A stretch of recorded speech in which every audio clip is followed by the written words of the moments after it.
మా అధినేత పవన్ కళ్యాణ్ గారు జనసేన పార్టీ శ్రేణులందరికీ కూడా దిశానిర్దేశం చేశారు.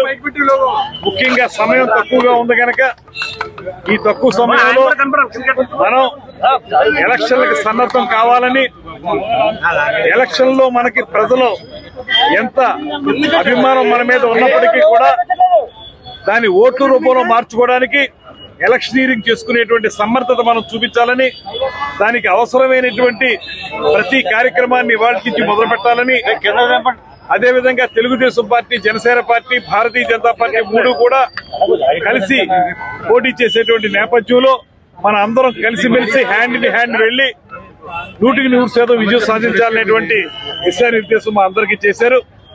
దాని ప్రకారం మేము రాబోయే ఎన్నికలు ఎదుర్కోవడానికి సిద్ధంగా ఉన్నాం. అదేవిధంగా మరో పక్కన రాజమండ్రి రూరల్ సీటు విషయానికి వస్తే ఆ విషయంలో కూడా మా అధ్యక్షులు మాకు చాలా క్లారిటీ ఇచ్చారు. గతంలోనే చాలా ఎక్కువ ఓట్లు తెచ్చుకున్నటువంటి నియోజకవర్గం ఇది జనసేన పార్టీ.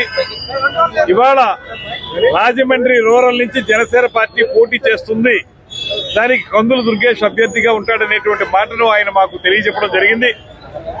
దాన్ని మనకు ఇప్పుడు సిట్టింగ్ ఎమ్మెల్యేగా ఉన్నటువంటి గోరెంట్ల బుచ్చయ్య చౌదరి గారితో కూడా ఆ విషయాన్ని చెప్పి అందరం కలిసిమెలిసి ప్రయాణం చేసి ఎన్నికల్లో విజయం సాధించాలనేటువంటి మాటలు కూడా వారు స్పష్టంగా చెప్పడం జరిగింది. దీని ప్రకారం ఇవాళ రాజమండ్రి రూరల్లో జనసేన పార్టీ పోటీ చేస్తుందనేటువంటి స్పష్టతని ఆయన మాకు ఇవ్వడం జరిగింది.